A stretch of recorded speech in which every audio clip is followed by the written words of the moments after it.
Uma feliz manhã para todos. André Luiz, daqui de Goiás. Eu vou seguindo aqui com esses pontos do Evangelho de Paulo para conhecimento de todos,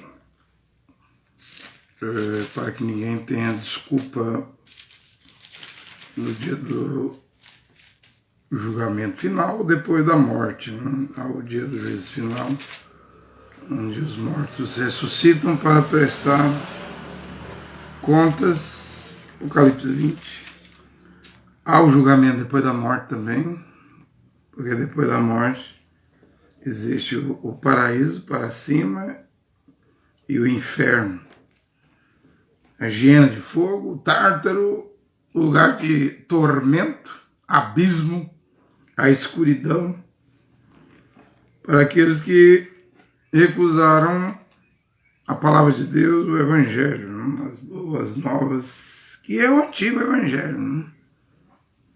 Não tem mensagem nova. Mambrana tentou de tudo para aproximar de Paulo, né? Mesmo os mensageiros que foram escolhidos para as 7 eras da igreja foram homens que se aproximaram de Paulo, porque não há 2 evangelhos. Não existe um novo evangelho hoje. Ninguém vai trazer um novo evangelho, porque não se pode adicionar nada à Bíblia, nem tirar nada da Bíblia. Quem tirar vai sofrer. Quem tirar quaisquer palavra desse livro será tirado de sua parte da cidade santa e da árvore da vida. Vai. Arrisca pisar na palavra, ignorar a palavra escrita. Quem adicionar vai ser adicionado à vida dessa pessoa, vai sofrer os flagelos. E nós estamos vivendo um tempo de hoje, eu já disse aqui em várias pregações, que tem essa terceira coisa que os homens estão fazendo, que é alterar. Quer dizer, está escrito, eles lêem do jeito que está escrito, mas na minha opinião não deve obedecer isso. Hoje não é assim mais. Na minha opinião, Paulo escreveu isso aqui, mas se Paulo tivesse vivo hoje, ele iria deixar a mulher pregar. Isso é um absurdo.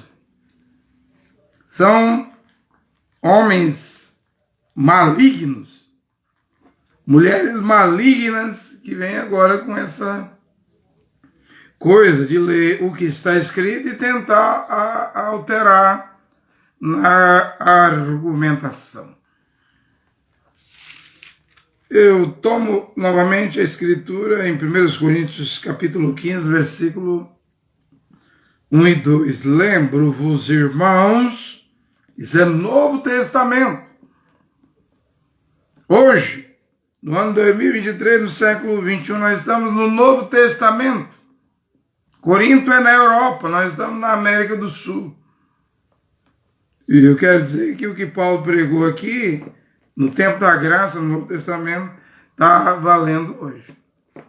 Não pense que para os irmãos de Corinto entrar no céu, tinham que obedecer o Evangelho de Paulo, e hoje nós do século 21 não precisamos obedecer. Não pense isso, não.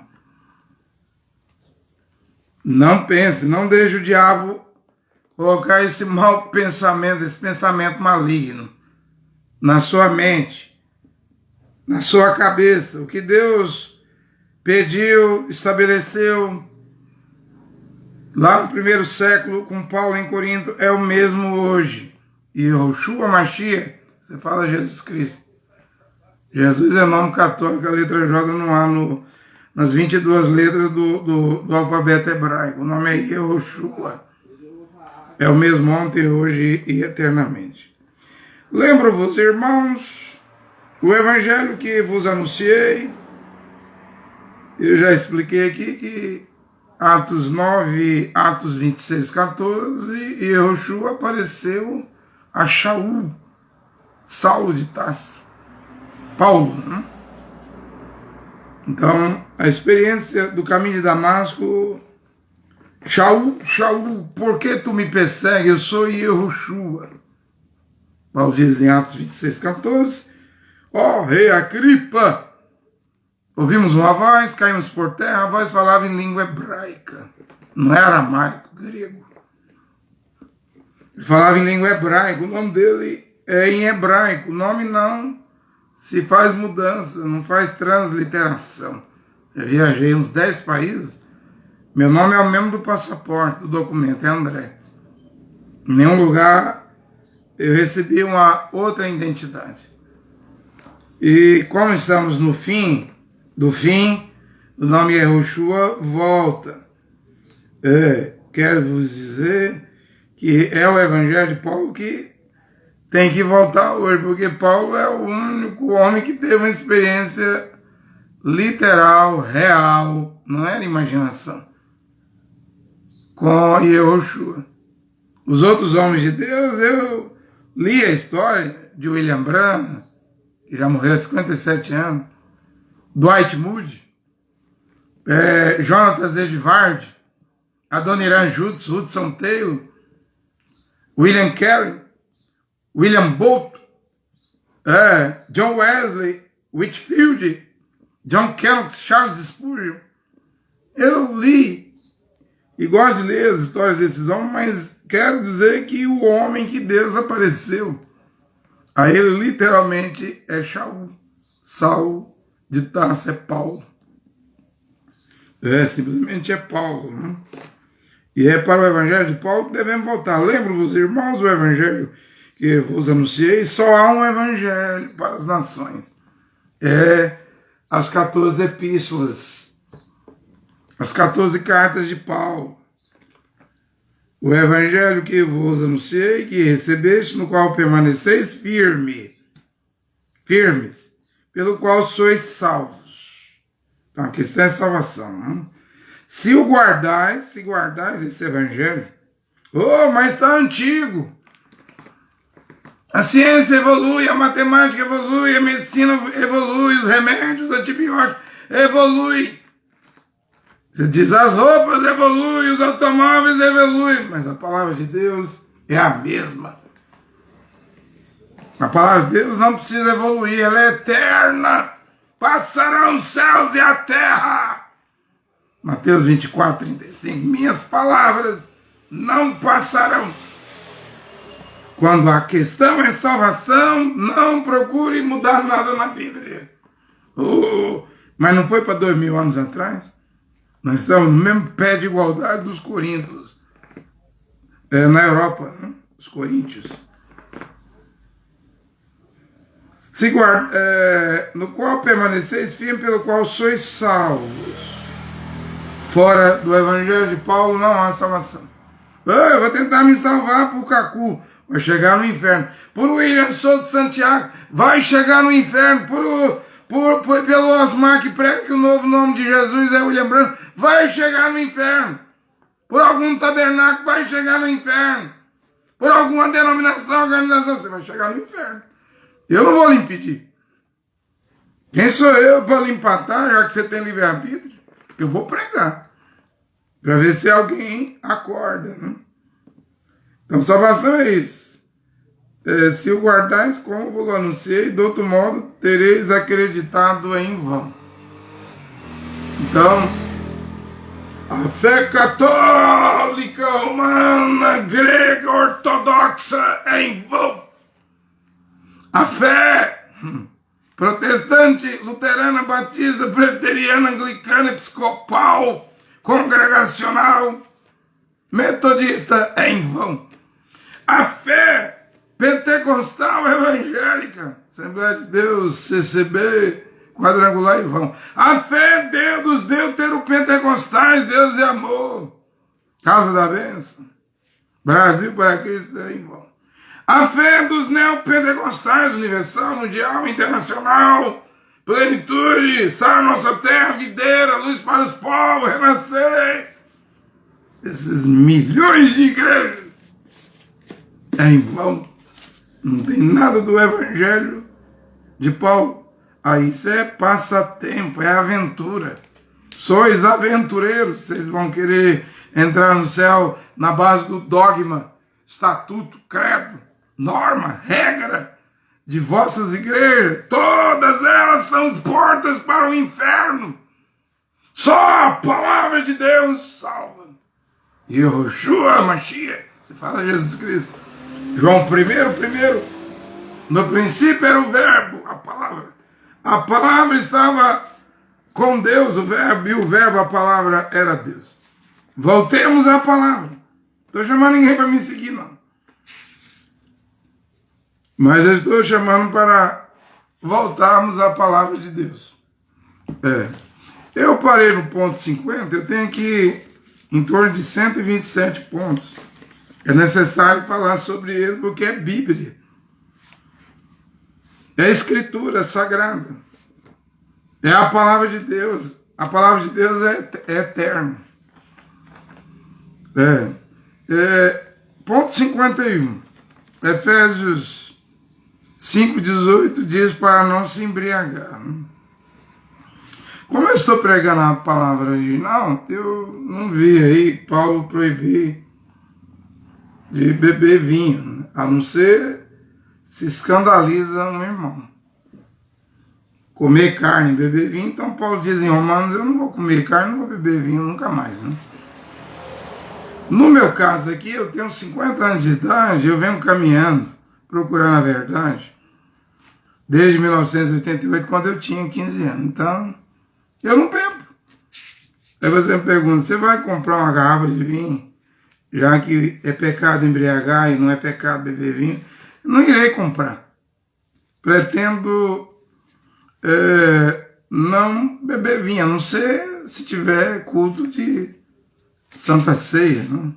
Com pão asmo e vinho. Aí eu pretendo, né, tomar um gole de vinho para cumprir o mandamento, mas não vejo necessidade de eu, porque eu estou pregando a palavra original, e correr ali no supermercado e agora tomar 2 dedinhos de vinho. Eu não vejo necessidade, eu já estou com 50 anos. Desde os 15 venho caminhando em Igreja Batista, Assembleia de Deus, sem cessar, sem parar. Tabernáculo da Fé, caminhei com Cacu, 10 anos. Tabernáculo, quase 17 anos, quase 7 anos na Assembleia de Deus. E para quem que eu vou tomar vinho diariamente? Né? Não pretendo. Essa é a minha posição. Contudo, se um irmão da palavra original usará vinho e não vai se embriagar, eu não condeno. Eu não condeno. Não posso condenar. Agora, esse é o ponto 51, Efésios 5,18. É pecado a embriaguez. Né? Aos Coríntios, capítulo 5.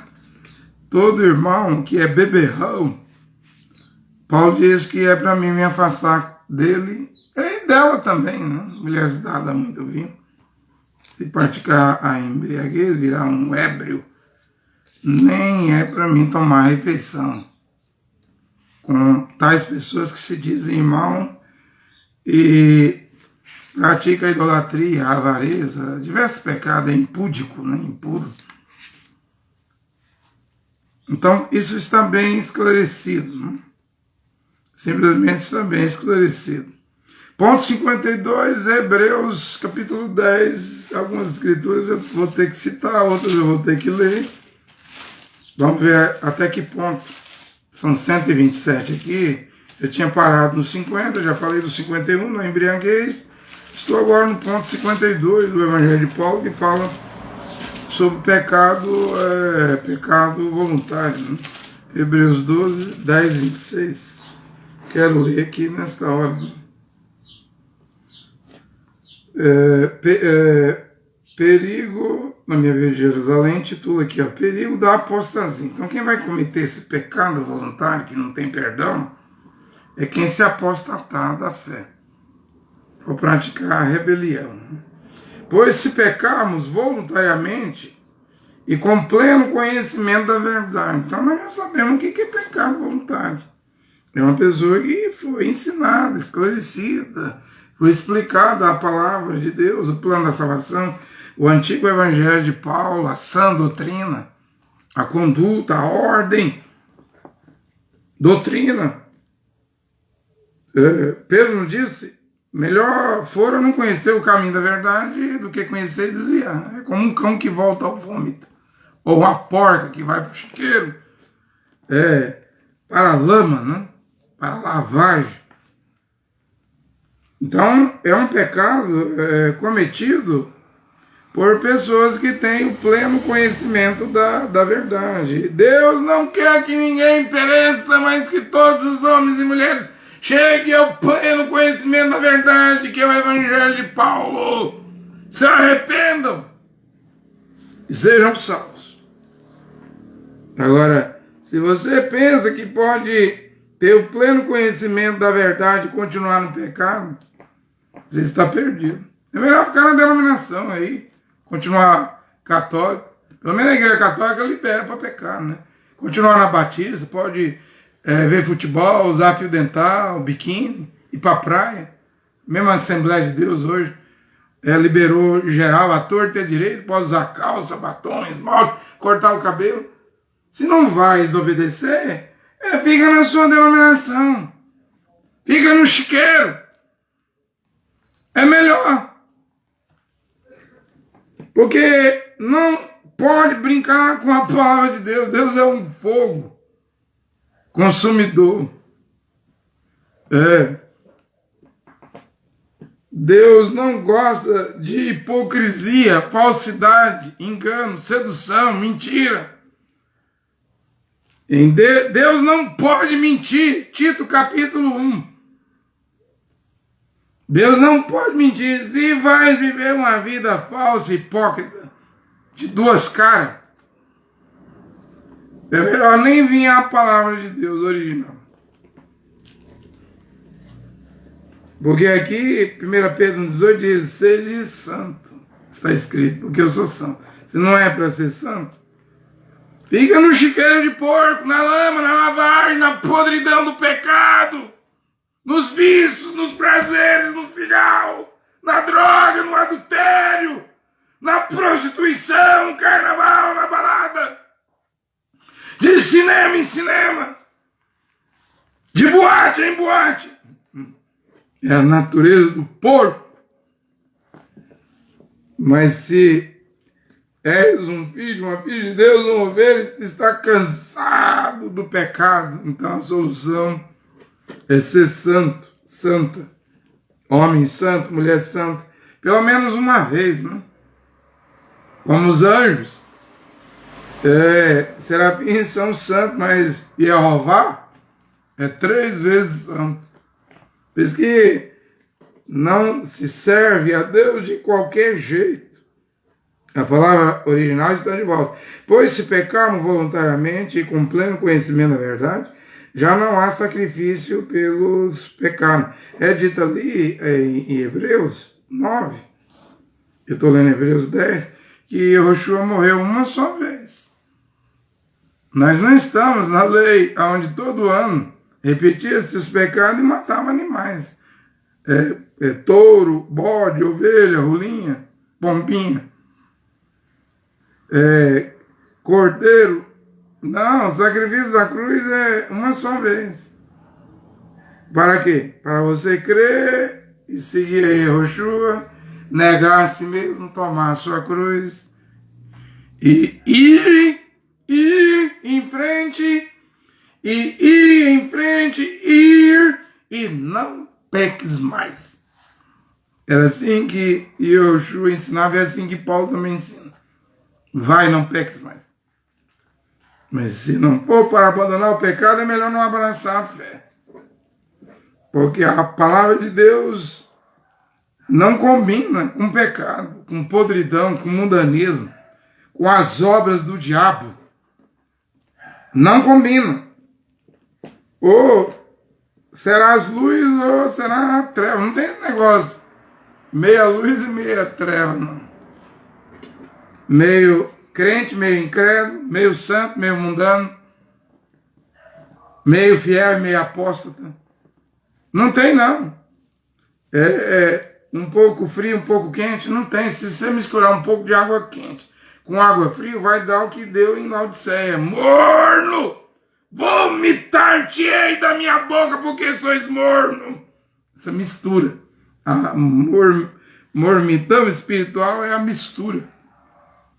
Eu disse aqui, a irmã Bruna também falou isso. A velha irmã Fanny Crosby, cega desde bebê, escreveu 9.000 hinos. Canta minha alma, canta ao Senhor, de sempre ardente louvor. Canta minha alma, canta ao Senhor. Isso é hino dela. Ela disse, ela morreu em 1915, dentro de 50 anos, 100 anos, vai arruinar as igrejas todinhas, porque eles vão colocar para cantar ritmos mundanos, música mundana. E todos os ritmos hoje estão dentro das igrejas: pagode, funk, forró, pop, rock, hip hop. Todo tipo de ritmo. Estragou. Estragou. Estava vendo um pastor da Assembleia de Deus dizendo que tinha convidado esse casal para cantar numa festa de mocidade, Sueli e Jefferson. E o empresário desse cantor exigiu que ele fosse o pregador no evento. Como o pastor já tinha convidado alguém, não concordou, cortou ele. Me pague. Os cantores gospel da Assembleia de Deus, também a Assembleia de Deus tem 22 milhões de crentes no Brasil. É igual o Zezé de Camargo, é igual o Leandro, é igual o Gustavo Lima, eles têm empresário. Tem empresário e exige, a igreja está mundana, podre. A igreja está podre e meia. E ninguém vai mudar as igrejas. Elas são profanas. Elas misturaram o santo com o profano, cometeram sacrilégio, pior do que o Esaú, que vendeu sua primogenitura por uma refeição. Lentilha, feijão e carne, um guisado, não uma carne cozida ou frita. Brincou com Deus. Não há recuperação para a igreja. Não vê que o ecumenismo está vindo, o Monte Sagrado vai voltar aos judeus, o anticristo está chegando, vai se assentar no templo de Deus lá em Israel, virar um papa americano. Eu não tenho dúvida que um papa dos Estados Unidos vai se levantar. Mas já era para ter se levantado. É na hora que Deus marcou. Do mesmo jeito que William Brandt disse que os Estados Unidos teriam um segundo presidente católico, está aí John Biden, e uma mulher chegaria pela votação, pelo voto a vice-presidente, poderia até virar presidente. Está aí Kamala Harris. Veja que as profecias de William Brandt não falham. Então, pode esperar, vai se cumprir, vai se levantar um Papa dos Estados Unidos. Como está na mensagem do dia 19 de dezembro de 1954, Atos do Espírito Santo, uma branca diz que quando se levantar, então, ele vai levar o mundo ao ecumenismo. Né? O ecumenismo está aqui, mas falta fechar.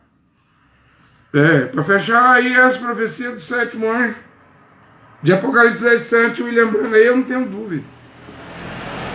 Você quer duvidar, problema seu. Você quer duvidar do sétimo anjo William Branham, do mensageiro, de Apocalipse 17, é problema seu, não é meu. Eu não tenho dúvida. Então, ele diz aqui: pois se pecarmos voluntariamente, com pleno conhecimento da verdade, já não há sacrifício pelo pecado. Aguarda-nos apenas, veja que Paulo diz assim, aguarda-nos apenas, que Paulo está dizendo aqui que ele também está sujeito a fazer isso, mas ele não fez. Qualquer um está sujeito a cair da graça, a crucificar Yahushua uma segunda vez. E Hebreus 6, capítulo 6, versículo 4 ao 6, diz que não existe uma segunda conversão, é impossível. Depois de iluminado, saborear a boa palavra de Deus, decair, crucificar o Filho de Deus uma segunda vez, expor ele à injúria, que ele morreu na cruz, cumpriu a lei de Moisés, 613 mitzvot, todos os mandamentos, circuncidado no 8º dia, cumpriu a lei inteirinha, sem pecar, morreu no meu lugar, no seu lugar, para quê? Para aceitar, se diz aceitar Jesus, isso é católico. e você continuar no pecado. Não, ele não diz isso não. Vai, não peques mais. Quem é esse, essa que irá crer em Yehoshua? Não tem esse negócio de crer em homem, não. Eu não prego isso, você tem que crer aqui no André. Para com isso. Em Atos 16, quando o carcereiro ia empurrar a espada nele mesmo, igual o rei Saul, embora Saul empurra a espada, mas ele morre assassinado. Diz que Mombrano coloca Saul no céu, mas esse carcereiro, ele não chegou a empurrar a espada. Quando ele ia empurrar, Paulo disse: te detenhas, não faças tal coisa. Senhores, perguntando a Paulo e Silas, o que deve fazer para ser salvo? Paulo não disse, creia em Yehoshua e creia em mim, Paulo. Lá nós vemos Cacu dizendo que tem que crer nele. No Evangelho de Paulo, é suficiente crer em Deus, em Yehoshua. Não é necessário crer no homem. O homem não é o absoluto. O absoluto, o infalível é Deus, é Yehoshua. Leia Atos 16, 28, 29, 30. Paulo diz ao carcereiro: crê no Senhor e será salvo tu e tua casa. Onde que Paulo mandou crer nele? Não está escrito em Jeremias: maldito o homem que confia no homem. Mas o homem é profeta. Pouco importa. Ele falha, ele erra. Se você colocar os olhos em tal profeta, tal apóstolo, tal evangelista, os 5 ofícios aí de Efésios 4:11, pastores, doutores, eles vão falhar. Quando eles falhar, você cai também. Todo homem falha. Todo homem tupica, tropeça, só não cai se for humilde. E aí o Senhor segura nas mãos, né? Mas se não estiver debaixo da graça de Deus, cai, falha miseravelmente e vai todo mundo assim. Ou quando vai todo mundo, vai apoiar esse apóstata. Pregador apóstata, pastor apóstata, profeta apóstata, apóstolo apóstata, evangelista apóstata, doutor apóstata no pecado. Não é o que nós vemos hoje? Homens bígamos, polígamos, e o povo apoia. Ladrões, e o povo apoia. Mercenários, e o povo apoia. Ele está caído. O povo está caído junto com ele. Tem nada de evangelho de Paulo aí, não. Então toma cuidado. Toma cuidado, né? Com o pecado voluntário. Quem transgride a lei de Moisés é condenado à morte, sem piedade, com base em 2 ou 3 testemunhas. E Paulo diz que não pode aceitar acusação contra o dirigente, que é o presbítero, sem testemunhas, né? Eu poderia então imaginar que castigo mais severo ainda merecerá aquele que calcou que é pisar. Calcou os pés do Filho de Deus e profanou o sangue da aliança, no qual foi santificado, e ultrajou o Espírito da graça. Nós conhecemos com efeito quem é que diz: a mim pertence a vingança, e eu é que retribuirei, e ainda o Senhor julgará o seu povo. Quão terrível é cair nas mãos do Deus vivo. Então está aqui, né? O alerta, a advertência, né? Pecado voluntário é um pecado que uma pessoa comete com pleno conhecimento da verdade. Porque a falta de conhecimento é ignorância. Atos 17:30 diz que Deus não leva em conta o tempo da ignorância. Agora entende. Esse tempo da ignorância aí tem regras, né? Por exemplo, um homem que casou com uma mulher que tem marido vivo. A ignorância não te livra disso aí, não. A ignorância não te livra. Eu não sabia. Como não sabia? Se o casamento, o matrimônio é uma cama, é um homem e uma mulher, como não sabia? Qualquer um sabe que se uma mulher tem marido vivo, ninguém deve se meter com essa mulher, não. Mas você vai viver com ela, aceita viver com ela. Paulo diz: Se ela tem marido vivo, ela é adúltera. E você também é adúltero. Isso a natureza ensina. Desde quando Deus criou o homem e a mulher, era um casal. Não era Adão com 5 mulheres, como diz Cacu. E Yoshua, em Mateus 19, diz no princípio, nunca leste no princípio, que o Criador criou um homem e uma mulher, um casal. O que Deus juntou, não separe o homem. E enquanto o marido desta mulher estiver vivo, você pode dizer, eu não conhecia Yoshua, o evangelho de Paulo, o antigo evangelho, você está em adultério. Essa mulher também está em adultério. Se tem marido vivo. Essa ignorância aqui que Deus leva em conta de Atos 17, 30, não te livras disso não. Mas se quer brincar com a palavra de Deus, não é problema meu. Eu é que não vou brincar. Eu vou levar Deus a sério. Porque Ele é um fogo consumidor. Né? Penso que isso está bem explicado. Né? Aí o ponto 53, Hebreus 6, versículo 10, diz que nós devemos servir aos santos. Servir aos santos. Né? Paulo disse em Gálatas 6:10, enquanto temos tempo, pratiquemos o bem para com todos. O Yoshua até disse, quem te pedir emprestado não vira o rosto. Uma pessoa não pode pedir roupa, comida, ajuda e você renegar. Vemos no livro de Tobias que o anjo Rafael disse que a esmola te livra da morte. Leia o livro de Tobias, ele voltou. Eu vou depois voltar a falar de Judite. Aliás, nem falei, eu vou pregar sobre Judite e Macabeus, né? Sei que o doutor Lutero, Martim Lutero, tirou esses 7 livros. Porque os hebreus, eles têm uma Bíblia com 24 livros, a Tanakh, né? Composta da Torá, os 5 primeiros livros, composta de profetas, fala lá, profetas maiores e menores, os 12 menores ali, Ageu, Zacarias, eu não vejo. Eu vejo eles como profetas grandes, né? E os livros, os registrados ali, históricos, né? Mas veremos depois, a minha Bíblia aqui é a Septuaginta, né? Veremos depois que Paulo usava a Septuaginta, né? É a que eu uso hoje, da editora Paulus. Eu sei, a editora é católica, da Igreja Católica, mas a minha Bíblia é a Septuaginta. Não é católica, não confunda as coisas. Simplesmente não confunda as coisas. E então, a igreja, até Lutero usava a Bíblia, Septuaginta, com 7 livros aí, Tobias, Judite, Macabeus 1, 2, Baruque, Sabedoria de Salomão e Eclesiastes. O doutor Lutero veio e tirou, inclusive Lutero, na primeira edição da Bíblia de Lutero, ele tirou até a carta de Tiago, né?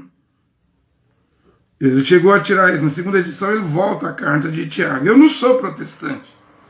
E se você não sabe, os 27 livros do Novo Testamento, o canon que decidiu esses 27 livros foi no Concílio de Roma, no ano 382. Ora, no ano 325, a igreja já era uma falsa vinha casada com Constantino. Até a Membrana explica isso nas 7 eras da igreja. Então, se você usa, e nós usamos, os 27 livros do Novo Testamento, de quem é esse cânon? É o Concílio de Roma, do ano 382, que decidiu isso.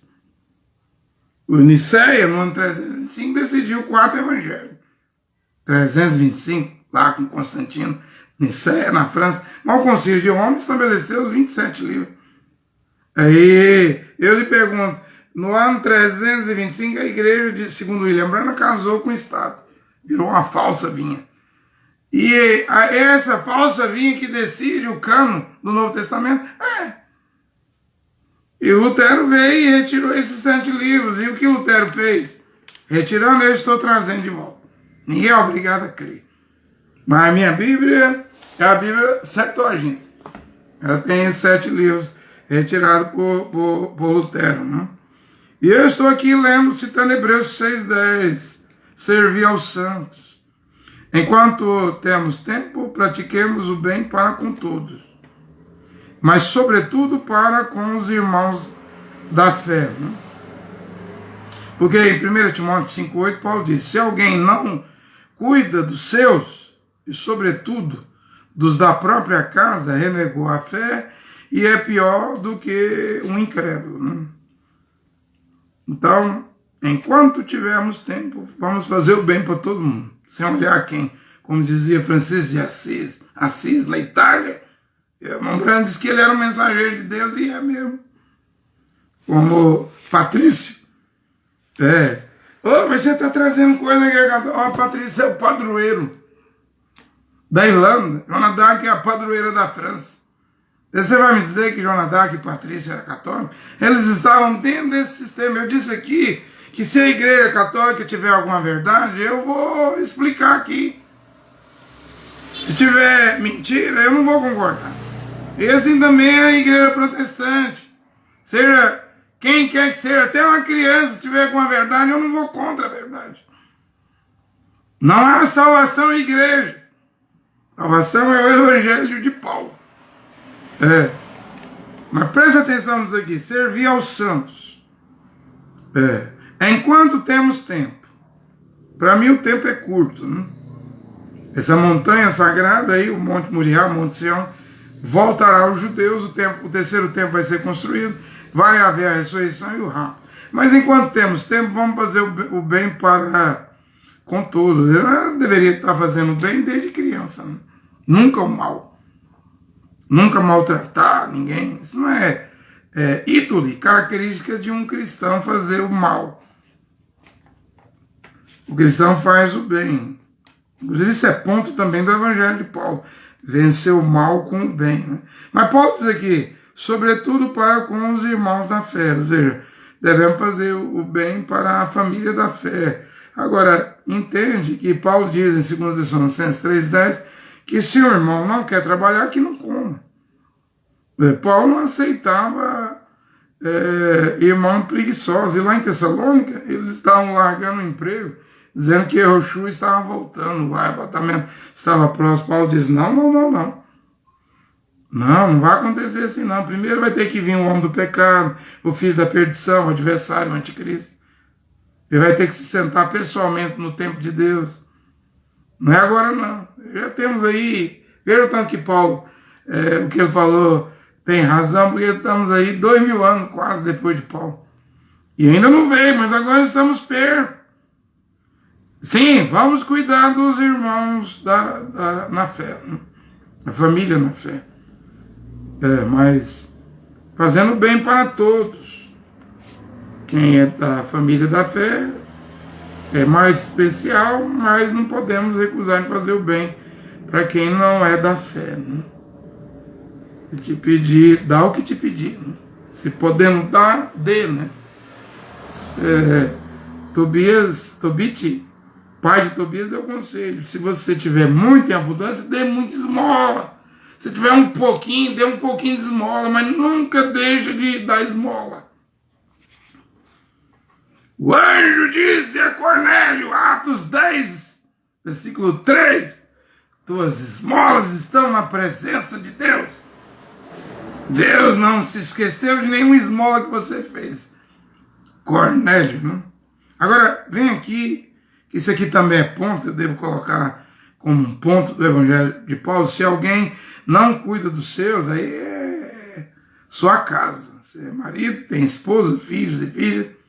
Se alguém não cuida dos seus, e sobretudo dos da própria casa, renegou a fé e é pior do que um incrédulo. Ou seja, o marido que não cumpre a responsabilidade de marido, de pai. A esposa, né, também, que não cumpre a responsabilidade de casa. Porque a mulher é dona do lar. Dona de casa, dona do lar. Né? O marido é o cabeça, a mulher é o corpo. Então, isso aqui é vice-versa. Né?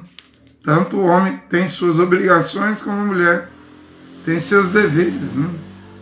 E os filhos também, né? Filhas, né? E se um homem não cumpre os deveres, a responsabilidade, porque se casou, é para separar da casa do seu pai e sua mãe, se unir a sua mulher até que a morte separe.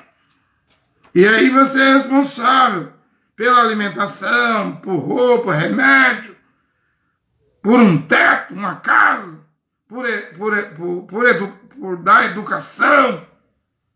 É responsabilidade. Casar não é só casar para fazer sexo, não. Sexo é efêmero, prazer é efêmero, momentâneo. Casamento é responsabilidade. E quando o libido for embora ou uma doença vir e fazer desaparecer o libido, acha que pode separar? Acha que pode separar? É um compromisso até que a morte separe. É responsabilidade. Por isso que Paulo, eu vou chegar lá depois, Paulo diz que era melhor não casar para poupar de tribulações, angústia. É porque só se não for um cristão, um verdadeiro cristão, um homem cristão, uma mulher cristã, está sofrendo tribulações e angústia dentro de casa. Se não está, é porque essa casa deve ser um antro de pecado. Né? Tá tudo badernado, bagunçado. Porque não é fácil colocar as coisas no eixo, na linha. O pingo no i. Nos dias de hoje, não. Com isso aqui que eu estou pregando, vai ser uma luta, uma batalha daquelas. Pode acontecer que os piores inimigos de um homem serão seus familiares. Mas mesmo assim, tens que cumprir a palavra de Deus. Tem que cumprir com os seus deveres. Marido, esposa, cristão, cristã. Ainda que uma parte seja incrédula, ou os filhos incrédulos, você cumpre sua parte, para que você não se perca. Né? Também está bem explicado. O ponto 54, eu venho pregando isso aqui muitas vezes. Aliás, como eu estou pregando há 10 meses, eu acho que todos os pontos que eu estou trazendo alinhadinho, eu já venho pregando um por um. É que eu preciso fazer essas pregações sobre o Evangelho de Paulo, os pontos, para ajudar as pessoas a ter um bom entendimento e fazer suas decisões, né? Ou aceitar ou recusar. O ponto 54 é: sejam meus imitadores, está em Hebreus 6,12, 1 Coríntios 4,16, 1 Coríntios 11,1, sejam meus imitadores, como eu sou do martírio. Filipenses 3,17, 1 Tessalonicenses 1,6, são muitas escrituras que Paulo fala sobre isso. É claro que Paulo chama para imitar ele, então ele era o exemplo. Ele era um exemplo, um homem justo, né? Um homem que estava na terra. Para mim, ele não tinha atingido a estatura do varão perfeito, né? Aquelas 8 virtudes, né? E 1 Pedro fala, né? Fé, conhecimento, virtude, né?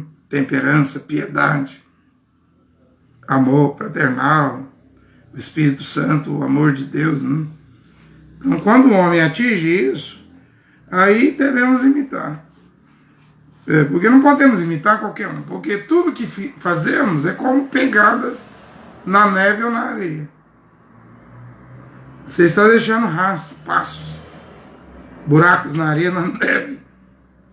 Não pense que o que você faz as pessoas não veem. Vê? Você tem um título de cristão, diz: eu sou cristão.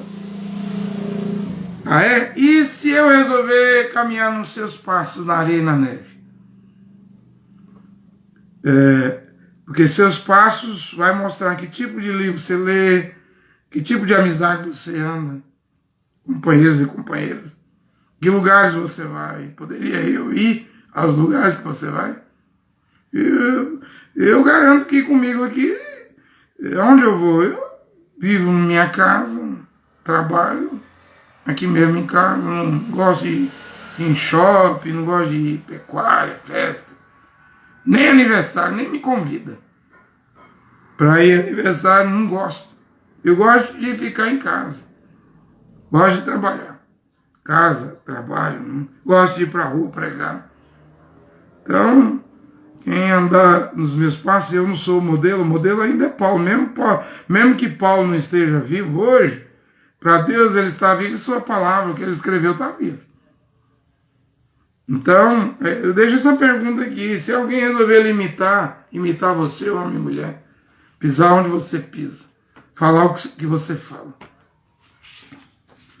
fazer o que você faz, o que daria nisso aí? Daria um cristão verdadeiro? Produziria um cristão verdadeiro? Ou o que seria isso aí?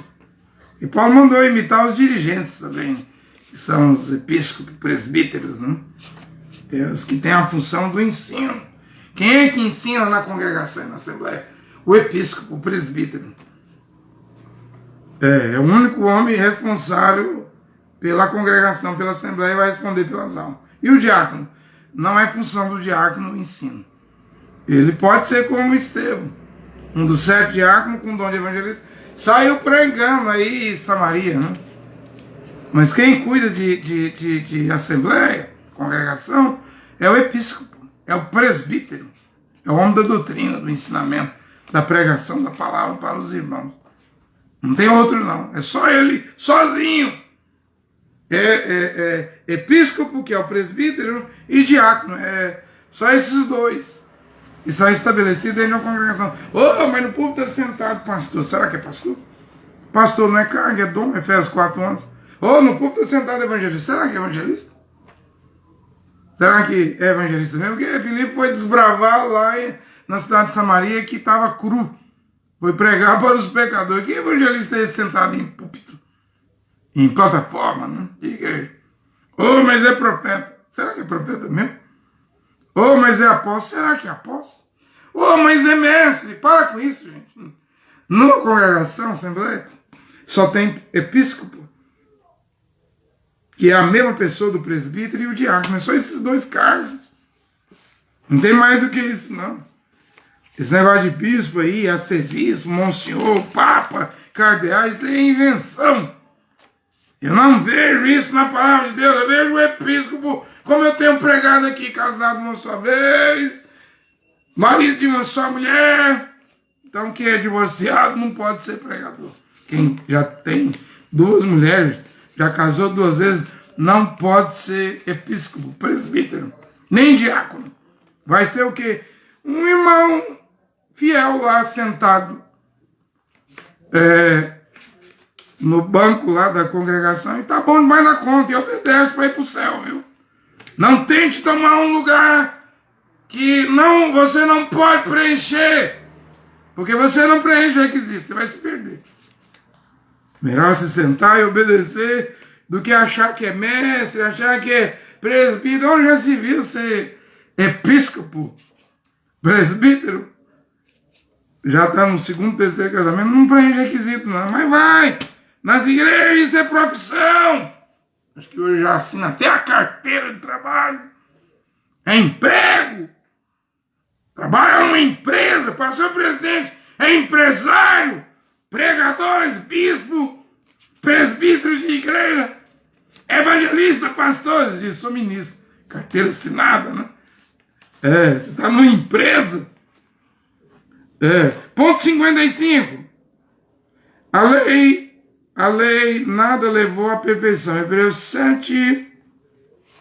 7:19. Nós estamos hoje na lei do Mashiach.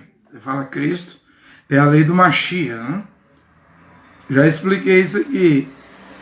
Ele foi o único que obedeceu toda a lei e, sendo perfeito, o Cordeiro, né, sem mancha, sem pecado, morreu no meu lugar, no nosso lugar, para que agora possamos obedecer os seus mandamentos através de Paulo, que não é pesado, né? E a prova que você está na graça de Deus é que você será um filho obediente. Não um filho bastardo, desobediente, né? Contra a palavra de Deus. Então, é isso. Paulo disse que aos Gálatas 5:4, que se o irmão se circuncidasse, estava obrigado a obedecer toda a lei de Moisés. Aí é 613 mandamentos. Aí Paulo diz assim: vais virar inimigo da cruz, se circuncidar. E também tu cairás da graça de Deus. Então eu não prego Torá, mitzvah, mitzvot, kippah, talit, circuncisão, guarda de sábado. Eu não prego isso, eu prego o evangelho de Paulo, a graça, né? Mas toma cuidado para não pisar na graça. Aqui é como no deserto. Saiu 600 mil homens, Êxodo 18, com o profeta Moisés, sem contar as mulheres e crianças, mas só 2 entrou em Canaã, Josué e Caleb. A graça também é a mesma coisa. Não há uma segunda conversão, Hebreus 6, versículo 4, versículo 4 e 6, e quem pecar voluntariamente depois de ter o pleno conhecimento da verdade, não há perdão para tal pecado. Então, é só caminho de ida. Indo e queimando as pontes. Cada fase, obstáculo, problema, luta, prova que você passa, nunca desanimar, sempre firme, queimando as pontes para não voltar atrás até chegar ao final do caminho. O caminho é Yehoshua. João 14:6, Yehoshua é o caminho, a verdade e a vida, né? Sempre na palavra dele. Então a lei não leva ninguém à perfeição, porque a lei exige obediência completa. Tiago diz que quem vai ser salvo pela lei e obedecer à lei, se quebrar o mandamento, é culpado de todos. O único que cumpriu a lei foi Yehoshua, o Mashiach. Você fala o Messias, o Cristo. No hebraico é o Mashiach, né? Vamos lá, ponto 56, Hebreus 7:25. Yehoshua é capaz de salvar totalmente aqueles que, por meio dele, se aproximam de Deus. Então, quem é o Salvador? É Yehoshua. Não é nem Jesus. Você crê em Jesus, é batizado em nome de Jesus, louva a Jesus, prega a Jesus. Jesus é um Guaraná aqui, um refrigerante aqui no Maranhão, né? Cor de rosa. Mas Jesus mesmo é um nome católico. E Jean Jorge Tricino trouxe em 1524, sendo ele embaixador do Vaticano, na Alemanha. Do Papa Leão X, do Papa Clemente VII, do Papa Paulo III. Antes, eles estavam pregando Jesus, da Bíblia de Jerônimo, a Vulgata, do ano 383. Antes pregava Jesus no grego. Mas estamos a voltar ao hebraico. Porque ele falava em língua hebraica, ele fala em língua hebraica. Atos 26:14, Paulo diz que ouviu ele falar em língua hebraica. Então, eu sou Yehoshua. É o único nome que salva. E é 8 letras. Tem Yahusha, tem Yeshua com 6 letras. Isso aí é aramaico, encurtamento. Devemos voltar em relação ao nome ao hebraico antigo, né? E no Talmud dos judeus é Yeshu com 5 letras. Então o nome que salva não é Yeshu com 5 letras, nem Yeshua com 6 letras, mas é Yehoshua. Tal como Moisés fez lá com o nome de Oséias. Números 13:16. Você fala Josué. Que Josué? A letra J não existe. Josué, Joaquim, Jonatas, Jerusalém, nada disso existe lá. Mas eu estou a pregar que pelo menos o nome Yehoshua devemos voltar logo, o mais rápido possível, porque segundo Atos 4:12 não há outro nome debaixo do céu pelo qual devamos ser salvos, a saber, é unicamente o nome de Yehoshua. Pelo menos o nome que salva deve ser pregado em hebreu. Aí você fala Yerushalayim, Yonatã, Yehudá. Se você falar ou não falar, você não vai implicar na sua salvação. O que implica na salvação é Atos 4:12, porque não tem outro nome pelo qual devemos ser salvos. E o nome é em hebraico. Você implica em salvação, não brinca com esse ponto. Eu tenho pregado, o nome de Jesus é a marca da besta. Tal como William Branham diz que Pai, Filho e Espírito Santo, os títulos que Lutero batizava e pregava, a Trindade, no tempo de Branham dizia, isso é a marca da besta. Você é profeta? Não. Não sou e nem quero ser, só um pregador. Não sei quem crerá nesta pregação, mas devo pregar, estou pregando, pela graça de Deus. Alguém vai crer. Nem que seja 2, 3, 4 pessoas. Nem que 3 pessoas, 3 ovelhinhas, crer. Nem que eu tenha que apresentar 3 pessoas, eu penso que pelo menos 3 pessoas vai crer. Os demais, se tiver que vir só 3, ninguém mais é obrigado a crer. Ponto 57. Hebreus, aí eu vou ler aqui, Hebreus 7, 28. Eu vou tentar ir até o ponto 60. Eu queria ir hoje até o ponto 80, não dá. Não dá, por causa do tempo, né? Eu leio Hebreus 7, 28. Onde diz aqui que ele é um filho eternamente perfeito. Filho eterno? Hebreus 7, 28, eu vou ler aqui. Chama ele, Yehoshua, de um filho eternamente perfeito. Está aqui, ó. Hebreus 7, 28. A lei, com efeito, estabeleceu o sumo sacerdote sujeitos à fraqueza. A palavra do juramento, porém, posterior à lei, estabeleceu o filho, tornando perfeito para sempre, né? Então ele é um filho perfeito, né? Para sempre, né? Eternamente, né? Agora, João 18 diz que Deus nunca foi visto por ninguém. Ninguém jamais viu a Deus. Mas o Filho único, quem é o único Filho de Deus? O Cacu diz que ele é o unigênito Filho de Deus, Cacu Felipe. Não é. O único Filho de Deus é o que nasceu da Virgem Maria. O Cacu, ser o único Filho de Deus, ele reclama esse título, unigênito. Diz que Jeremias era unigênito. Moisés era unigênito. Está errado, gente. Unigênito quer dizer único filho. O único filho de Deus, o ser eterno, que nunca teve princípio e fim, o ser imortal, é Yehoshua. Porque Deus é santo. Seu filho único, nascido, Maria era pecadora, mas quem nasceu dela era santo. Yehoshua, o santo filho de Deus. Até os demônios diziam: vieste nos atormentar antes do tempo. Yehoshua, filho do Altíssimo, santo de Deus. Ele é santo, Yehoshua. Tanto que Atos 20, 28 diz que na cruz, eu vou ler aqui, quem é que derramou o sangue na cruz? Atos 20, 28. Vou ler na Bíblia aqui de Jerusalém, tá aqui, ó. 20 e 28, aqui, ó.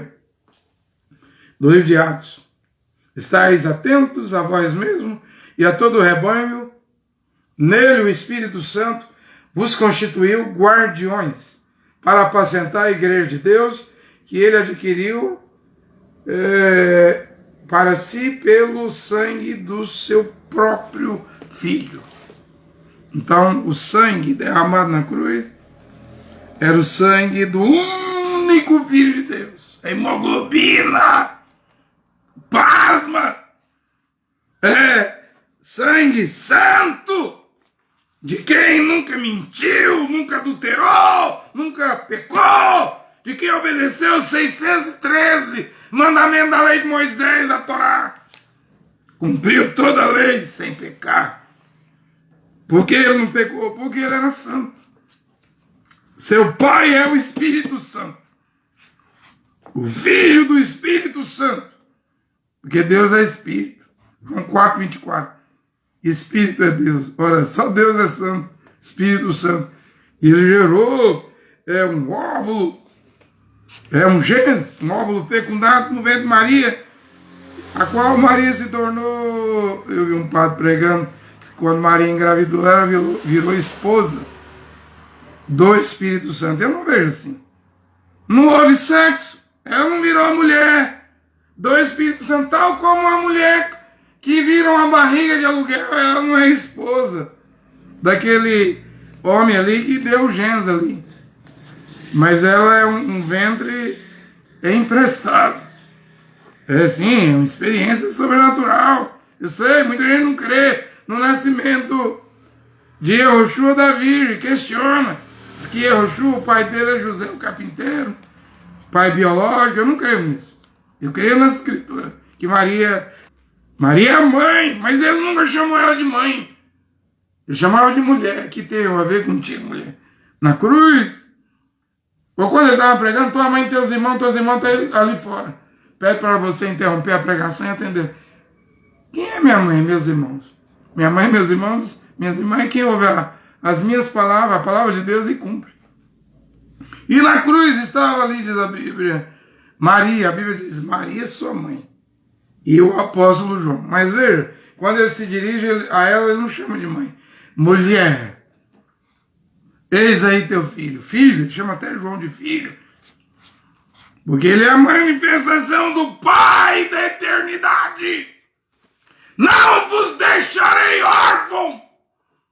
Quem é ele? Quem é ele? Ele é Deus. Existe Deus, o Pai, e o Filho, mas não é um igual a esse dedo aqui não, porque é João 10:30 e Yehoshua diz, eu e o Pai somos.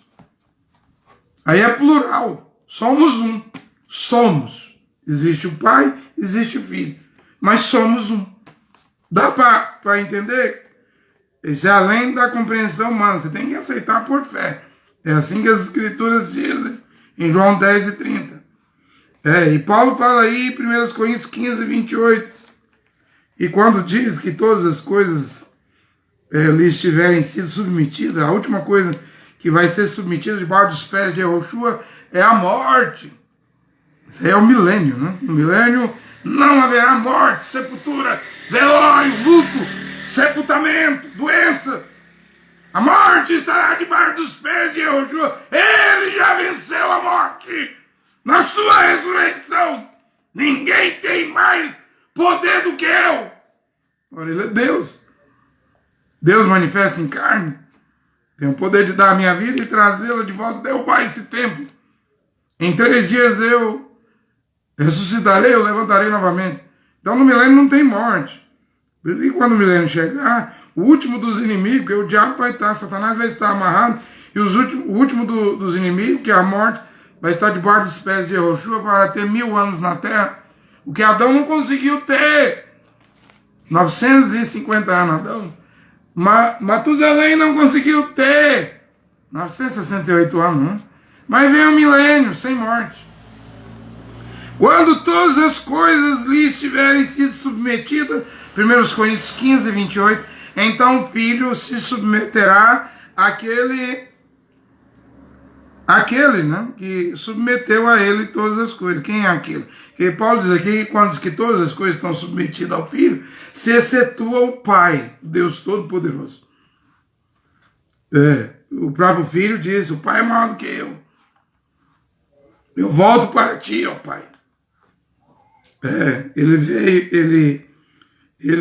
veio de Deus, né? E regressou à eternidade, porque eu já preguei, tem pregação sobre isso aqui. Mamãe disse que no princípio era ele mesmo, sozinho. Depois ele gerou o filho, né? O filho, Yehoshua, existe desde antes da fundação do mundo.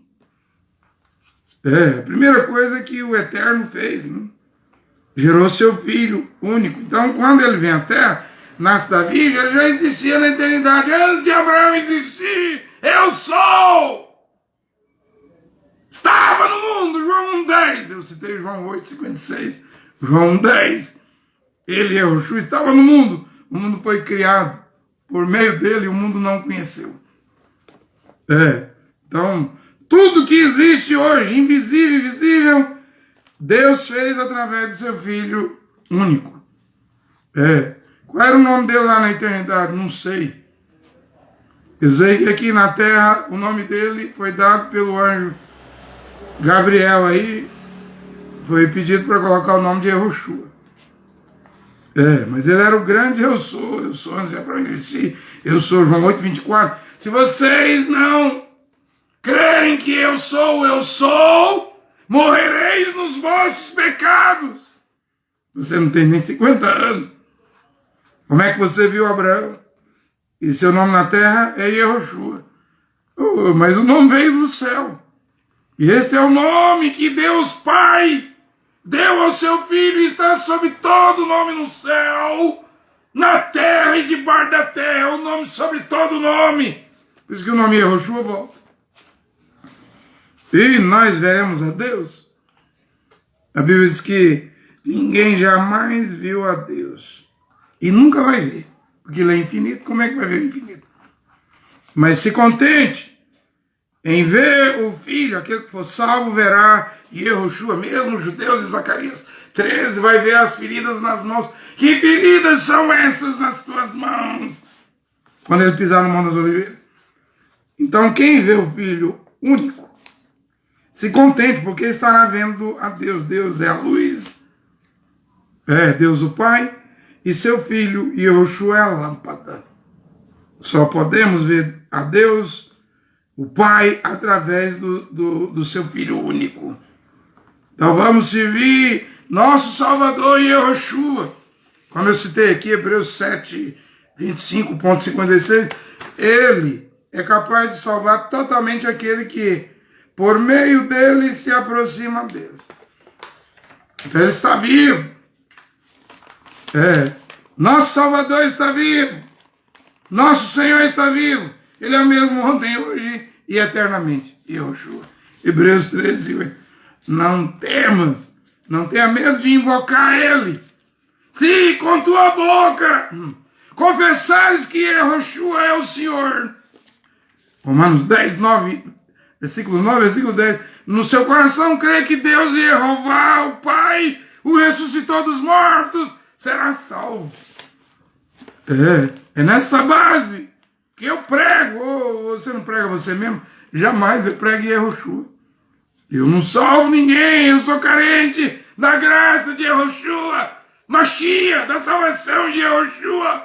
Mashiach, de se eu morrer aqui na terra, de ir para o reino de Yehoshua Mashiach. O paraíso eu estou lutando para ser um cristão, para estar no milênio, no reino de Yehoshua Mashiach, na terra. Vamos lutar. O ponto 58, Paulo diz, para não ensinar outra doutrina, né? 1 Timóteo 1,3. Então é só a doutrina de Paulo. 1 Timóteo 4,16, vigia a ti mesmo, meu filho Timóteo. E a doutrina salvará a ti e os teus ouvintes, Timóteo. O ponto 59 é que Paulo pregava o evangelho da glória de Deus. Foi confiado, 1 Timóteo 11. Então o evangelho da glória de Deus foi confiado a Paulo. E esses outros evangelhos aí? De Joseph Smith, Cacu Felipe, L. Goldwhite. Isso aí não é o evangelho da glória de Deus, não. O evangelho da glória de Deus é esse que está aqui na Bíblia, que devemos voltar a ele, né? Ponto 60, para terminar. O tempo já não permite. Eu ia falar, eu também já preguei muito sobre isso aqui, os presbíteros, né? E quase 30 requisitos. O principal que eu vejo aí, todos são importantes. O principal é marido de uma só mulher. Não pode ser um homem casado 2 vezes. E os filhos têm que ter fé e estar sujeitos, né? Então, se um presbítero tiver um filho incrédulo em casa, você já impede de ser presbítero. Toda a família, esposa, filhos e filhas tem que estar em ordem com a palavra, senão não pode. E quando eles forem escolhidos, se nascer em assembleias, vai ter que olhar ponto por ponto de 1 Timóteo 13 e Tito, capítulo 1, a partir do versículo 5. São quase 30 requisitos, né? Eu paro por aqui, né? Depois volto no ponto 61. Eu disse, é necessário pregar todos esses pontos. Eu tenho aqui 127, parei no 60, para as pessoas terem conhecimento do Evangelho de Paulo. Que Deus o Pai, Jeová, 6 letras, e seu Filho, Yehoshua, 8 letras, possa abençoar os ouvintes da palavra de Deus, da sã doutrina, nesta hora. Amém.